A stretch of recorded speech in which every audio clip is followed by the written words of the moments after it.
Alright, so I've decided I should do a guide on the Pumpkin Moon, but before I jump into farming the Pumpkin Moon, I should go over how, or not how, but what loot you get. So, why should you do Pumpkin Moon? Well, first there's a few things. There's something in it for almost everyone, except for people who main throwing. Don't. There's not much for it. First thing is, there's a lot of ranged weapons. We've got a candy corn rifle, stake launcher, and jack-o'-lantern launcher. This one shoots explosive jack-o'-lanterns that bounce, as you can see from here. This shoots stakes that have 5 pierce and are relatively awesome because it's good for solar eclipses versus a vampire, because for some reason it's the only weapon in the game that gets a specific damage bonus against an enemy, and it uses stakes. Each have their own specific ammo, as you can see. And then the candy corn rifle, which shoots bouncing candy corn that have 3 pierce. Onto our melee weapons, we got the Horseman's Blade. It is an auto swing sword that whenever you hit an enemy, it will summon a pumpkin head that comes from the corners of the screen. Generally, it could probably come from the sides, but I've only seen it really come from the corners. And it'll home in and destroy enemies for the same amount of damage as the sword. Then you have the Raven Staff, which summons a raven. It flies, so it has a better time hitting things. And then the Bat Scepter, which shoots bats 1 to 3, and they home. On top of that, I'm saving that for my storage, by the way. We've got Spooky Hook, which is a pretty good hook. You know, it would be the next logical jump if you're only using a dual hook at this point, if you didn't get Planter's Hook. And it does that. It's got 3 hooks, and unlike the dual hook, which is the most likely upgrade, of course, it will not de-grapple when you go for another hook that you don't have the availability to have 4 out. I've said that wrong. Basically, when you shoot a dual hook and you go for a third shot, it'll detract the first one. Spooky Hook doesn't work like that, and that's a prominent theme for every other hook beyond the Spooky Hook. The next thing we have for equipment-wise is pets. So we have Spider Egg, summons a spider, doesn't do much, and then you have the Cursed Sapling, which summons a Cursed Sapling. It provides light when it moves around, and if it has problems getting to you, it will circle around you, providing more light for the area around you. But you shouldn't really bother using that as a light source, as you've had to have beat Plantera and gone to the dungeon, and hopefully gotten a wisp in a bottle. And then, onto our materials that you get. There are 2 materials. One is the Black Fairy Dust. Both of them are wing materials, by the way. 20 Flight Souls, and one of these bad boys, you get Tattered Fairy Wings, and the same applies for the Spooky Twig. You get a Spooky Wings for that. They have decent flight times and heights, and their flight velocity is pretty good. The last thing, which I don't have on me right now because I really don't bother with it, is their Scarecrow Vanity from Scarecrows.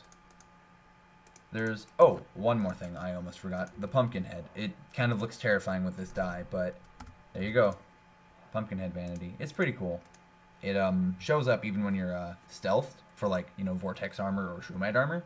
It's pretty rad in that perspective. And then the Necromantic Scroll is the last thing you can get, well, besides Spooky Wood, but that's not equipment. And it increases your minions count by 1 and your max minion damage by 10%, and is a material. So if you're going for a summoner, you have to fight the Pumpkin Moon. And it's used in a papyrus scrab, which takes a Hercules beetle. And then Spooky Wood. It's purple wood, and it shows up on the map as purple, as you can see right there. And now we're going to get into the nitty-gritty of the Pumpkin Moon. Now, I'm going to start the Pumpkin Moon rather late. You can start it at 7:30, and from there, it goes till 4:30. And that's the whole day-night cycle phase. And as you can see, I just got done farming a Pumpkin Moon. I'd rather grab the loot now and go over it while I remember it, rather than, you know, half-ass it and go as I go. So what you'll want when you're farming the Pumpkin Moon is this armor equipment setup and these buffs. I will go over them after the moon because it's easier. Actually, I might even go over them during the moon. I'm going to clear some inventory space for the buffs, and then we'll start. Hopefully I'll get to wave 15 before the night ends. So here we go. You need a Pumpkin Moon spawner to summon a Pumpkin Moon. It takes 20 sounds right. 20 pumpkins, 5 ecto or 10 ecto, and some hollowed bars. And then you can make one of those at a mithril anvil. That's how you summon it. And how a pumpkin moon works is you kill enemies from a wave to get enough points to go to the next wave. As you can see in the bottom right, I've got a progress bar there. Each enemy is worth a certain amount of points. Scarecrows, Splinterlings are worth the same. Hellhounds are worth more. Morningwoods are a boss, so they're worth a lot more. And then finally there's the... Oh, there's 2 more. 3 more. My bad again. There's Poltergeist, Headless Horseman, and then Pumpkins. Pumpkins are a boss. Headless Horsemen are a mini-boss of some sort. And Poltergeists are just standard enemies.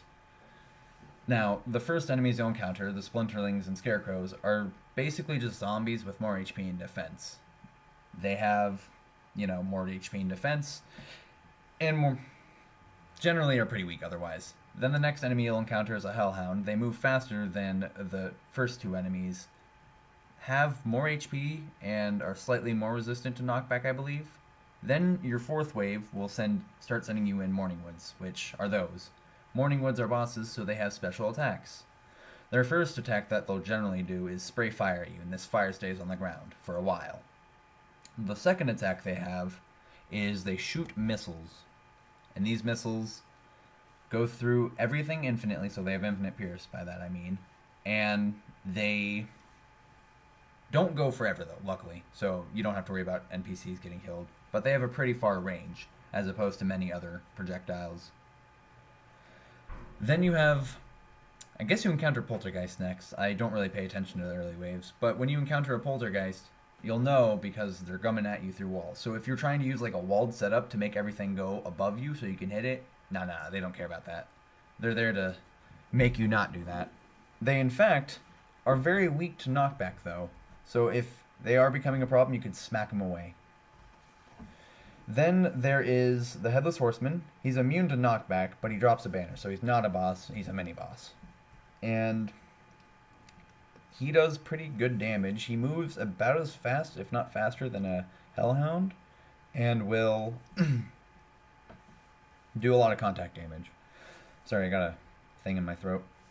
Okay, there we go, it's gone, mostly. Beyond that, there's not much else to the enemies. Oh, I didn't explain pumpkins. That's what else is to the enemies. So, pumpkins have 2 or 3 phases. Yeah, 3 phases. You can tell each phase by the way they have their head. One phase is the face you can see right now on the top one. It's like the O face, except for if you turned it sideways to make it vertical. And that's the one where they shoot. I believe that's the one where they... No, that's not the one where they shoot. Instead, they swing at you. The next one you'll see is the one where it's kind of like, not a grin, but the one on top is a grin right now, but the one before that is kind of like a stale face, like it doesn't care. I don't know how to describe it really.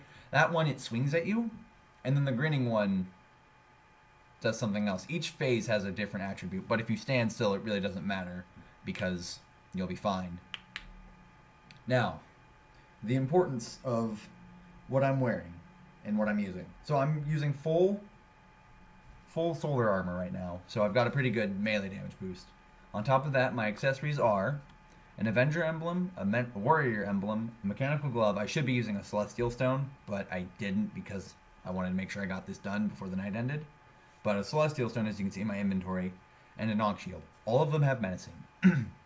With the linear damage bonuses, my accessories, without what they do, add plus 20% damage.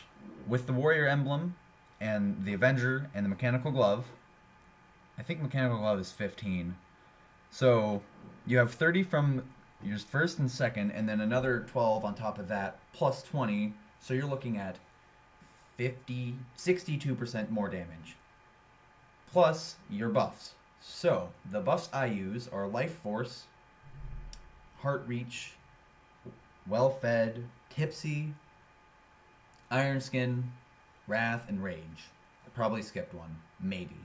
So we'll go over the first one, Tipsy, in order I have them in the chest up there. Tipsy is a 10% melee speed and damage increase, but -6 armor or defense. Then you have Wrath and Rage, which Wrath increases your damage and Rage increases your crit chance. Then you have Endurance, which is the 10% damage decrease, and Iron Skin, which is an 8 defense increase.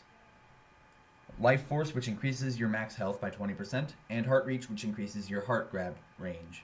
So I'll be grabbing a lot of hearts. And then finally, Well Fed, which is a all-around stat bonus, +2 defense, plus 10% damage, I believe. Just a lot of bonuses. It's pretty good.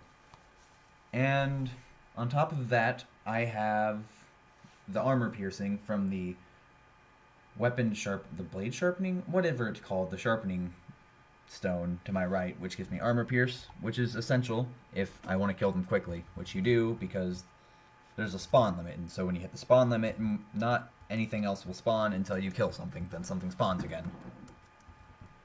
So I didn't start it the whole night, so I didn't have all of my resources used for potions, but the Pumpkin Moon is a 9-minute event because it lasts a whole night. So I bring 5 ale, which is a total of 10 minutes. So I will have 1 minute after. And then I bring 2 wrath potions, so I'll be down a minute of this. 2 rage potions, down a minute of this. 2 endurance, down a minute of this. 2 iron skins, which is actually an extra minute. 2 life forces, an extra minute. And 1 heart reach, which is down a minute, which is probably the most dangerous thing to be down a minute of, because the entire idea of the farm for sitting still is the hearts come to you. That's why you sit still, because you don't want to move. It makes the pumpkins move, and you, as you saw, they swung about a bit when they came at me, which means they have a lot of sway when they move. We can look at this now. It is a 12% increase, so it's not a 62% damage increase, but it's actually a 59% damage increase, not including my armor. And, oh, the Celestial Shell. So it actually would be 69% damage increase. So, weapons you should be using. There are 3 weapons that will work perfectly fine for this event. The first one being, well, as you can see, the Meowmere. Since it's an auto-swing sword, has a very high fire rate, and it does a lot of damage and has 5 pierce-ish, I believe. So it will go through a lot of enemies, and they will die. The next thing you could use, or, if you don't have a Meowmere, is a Paladin's Hammer. Paladin's Hammers have infinite pierce, but unlike a sword, they can only shoot in the direction you throw them. Meaning, if there's a Morning Wood that's slightly out of range of the Paladin's Hammer, that a Meowmere or Terrorblade could hit, then you might die to that if you're not careful. Now, the other weapon, as you can guess from me mentioning it, is a Terrorblade. If I can find my Terrorblade... No? Oh, I bet an Influx Waver would work wonders too. I just, never found Terrorblade. Now, you should have it as legendary. If I have a legendary one, that'd be nice. But you want your auto-swing swords to legendary, and you want your Paladin's Hammer to ruthless. Because, while there is superior, you don't need to worry about crit chance. You want pure damage. Crits will work, but you gotta spec to crits is the thing.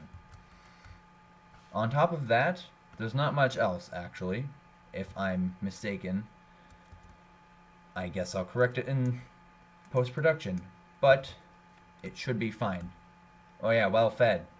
If you've played the game, you'll know Well Fed lasts a long time. So you should be safe with any Well Fed buff. I use Cooked Fish because it lasts 20 minutes, meaning I don't have to rebuff another Well Fed mid thing and carry more Well Feds than one. But any Well Fed will work. So Spooky Wood lets you create, well, all these spooky things, but the main draw to it is Spooky Armor, which is minion armor. It has pretty good defense for being made out of wood, but it requires like almost an entire stack. 800 spooky wood? Let's see. No, it'd be less than 800. 750 spooky wood to craft the entire set. And the bonus is more minions when you have all of them equipped. To get the ammo for the weapons, by the way, since I just have that's it left, if you carry the weapon with you, the arms dealer will sell it. If you carry the stake launcher with you, the not voodoo, witch doctor, he'll sell you the ammo for that. Stake launcher, but that's it, nothing else. That should be it. Wait, I wonder actually, since he sells rockets, would he sell the pumpkins? He does not. Well, there you go. And that is a pumpkin moon.